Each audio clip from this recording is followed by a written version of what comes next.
ಶಿವಮೊಗ್ಗ ಹಾಗೂ ಮೈಸೂರಿನಿಂದ ಆಫ್ರಿಕಾಗೆ ಹೋದ 9 ಮಂದಿ ನರಕ ಅನುಭವಿಸುತ್ತಿದ್ದಾರೆ.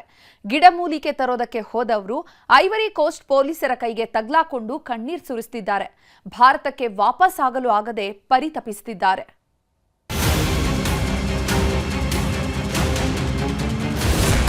ಆಫ್ರಿಕಾಗೆ ಹೋದ ಹಕ್ಕಿಪಿಕ್ಕಿ ಜನರಿಗೆ ನರಕ ದರ್ಶನ. 9 ಮಂದಿ ಅರೆಸ್ಟ್, ಭಾರತಕ್ಕೆ ಬರಲಾಗದೆ ಕಂಗಾಲು.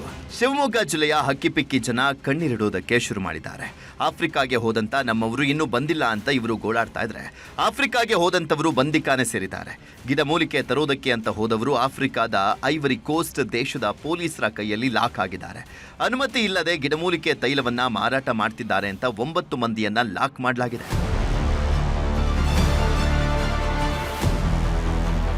ಕೆಲ ದಿನಗಳ ಹಿಂದೆ ಶಿವಮೊಗ್ಗ ಹಾಗೂ ಮೈಸೂರಿನ ಹಕ್ಕಿಪಿಕ್ಕಿ ಸಮುದಾಯದ 9 ಮಂದಿ ಗಿಡಮೂಲಿಕೆ ತರೋದಕ್ಕೆ ಅಂತ ಐವರಿ ಕೋಸ್ಟ್ ದೇಶಕ್ಕೆ ಹೋಗಿದ್ರು.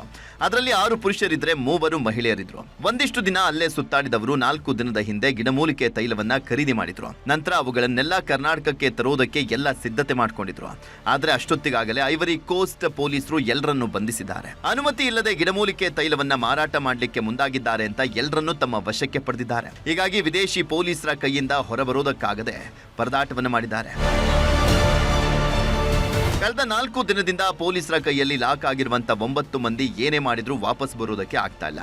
ರಾಯಭಾರಿ ಕಚೇರಿ ಅಧಿಕಾರಿಗಳನ್ನ ಸಂಪರ್ಕಿಸೋದಕ್ಕೆ ಆಗ್ತಾ ಇಲ್ವಂತೆ. ಹೀಗಾಗಿ ಇವರ ರಕ್ಷಣೆಗೆ ಭಾರತ ಸರ್ಕಾರ ನಿಲ್ಲಬೇಕು ಅಂತ ಕರ್ನಾಟಕ ಹಕ್ಕಿಪಿಕ್ಕಿ ಬುಡಕಟ್ಟು ಸಂಘಟನೆಯ ರಾಜ್ಯಾಧ್ಯಕ್ಷ ಪುನೀತ್ ಕುಮಾರ್ ಮನವಿ ಮಾಡಿದ್ದಾರೆ. ವ್ಯಾಪಾರ ಮಾಡಿಕೊಂಡು ಬೇರೆ ಮತ್ತೊಂದು ಸಿಟಿಗೆ ಹೊರಡುವಂತ ಸಮಯದಲ್ಲಿ ಅಲ್ಲಿನ ಲೋಕಲ್ ಪೊಲೀಸ್ನವರು ಅವರನ್ನ ಬಂಧಿಸಲಾಗಿದೆ ಅಂತ ನನಗೆ ಅವರ ಸಂಬಂಧಿಕರು ಫೋನ್ ಕರೆ ಮೂಲಕ ನನಗೆ ಮಾಹಿತಿಯನ್ನು ರವಾನಿಸಿರುವಂತದ್ದು. ದಯಮಾಡಿ ಇವರೆಲ್ಲರನ್ನು ಸುರಕ್ಷಿತವಾಗಿ ಭಾರತ ದೇಶಕ್ಕೆ ಕರೆತರುವಂತ ಕೆಲಸ ಮಾಡಬೇಕಂತ ನಾನು ಭಾರತ ಸರ್ಕಾರ, ಕೇಂದ್ರ ಸರ್ಕಾರ ಹಾಗೂ ವಿದೇಶಾಂಗ ಇಲಾಖೆ ಮತ್ತೆ ಅಲ್ಲಿನ ರಾಯಭಾರಿ ಕಚೇರಿ ಇದರಲ್ಲಿ ಇನ್ವಾಲ್ವ್ ಆಗಿ ಅವರಿಗೆಲ್ಲರಿಗೂ ಸಹಾಯ ಮಾಡಬೇಕಂತ ನಾನು ಮನವಿ ಮಾಡ್ತೇನೆ. ಒಟ್ಟಿನಲ್ಲಿ ಗಿಡಮೂಲಿಕೆ ತರುವುದಕ್ಕೆ ಅಂತ ದೇಶ ಬಿಟ್ಟು ದೇಶಕ್ಕೆ ಹೋದವರು ಅಲ್ಲೇ ಬಂದಿಯಾಗಿದ್ದಾರೆ. ಹೀಗಾಗಿ ಕೇಂದ್ರ ಸರ್ಕಾರ ಆದಷ್ಟು ಬೇಗ ಇವರ ಸಹಾಯಕ್ಕೆ ನಿಲ್ಲುವಂತ ಕೆಲಸ ಮಾಡಬೇಕಾಗಿದೆ. ವಿನಯ್ ಪುರದಾಳು, ನ್ಯೂಸ್ 18 ಶಿವಮೊಗ್ಗ. ಮತ್ತಷ್ಟು ಪ್ರಮುಖ ಸುದ್ದಿಗಳನ್ನ ಕನ್ನಡ ನಾಡಿ ಎಕ್ಸ್‌ಪ್ರೆಸ್‌ನಲ್ಲಿ ನೋಡೋಣ. ಯಾದಗಿರಿಯ ಕೆಮಿಕಲ್ ಫ್ಯಾಕ್ಟರಿಯಲ್ಲಿ ವಿಷಾನಿಲ ಸೋರಿಕೆ. ವಿಷಾನಿಲದಿಂದ 3 ಕಾರ್ಮಿಕರು ಸಾವು. 2 ಕಾರ್ಮಿಕರಿಗೆ ರಾಯಚೂರು ರಿಮ್ಸ್ನಲ್ಲಿ ಮುಂದುವರಿದ ಚಿಕಿತ್ಸೆ. ಬಿಸಿಯೂಟ ಸೇರಿಸಿ 25ಕ್ಕೂ ಹೆಚ್ಚು ವಿದ್ಯಾರ್ಥಿಗಳು ಅಸ್ವಸ್ಥ.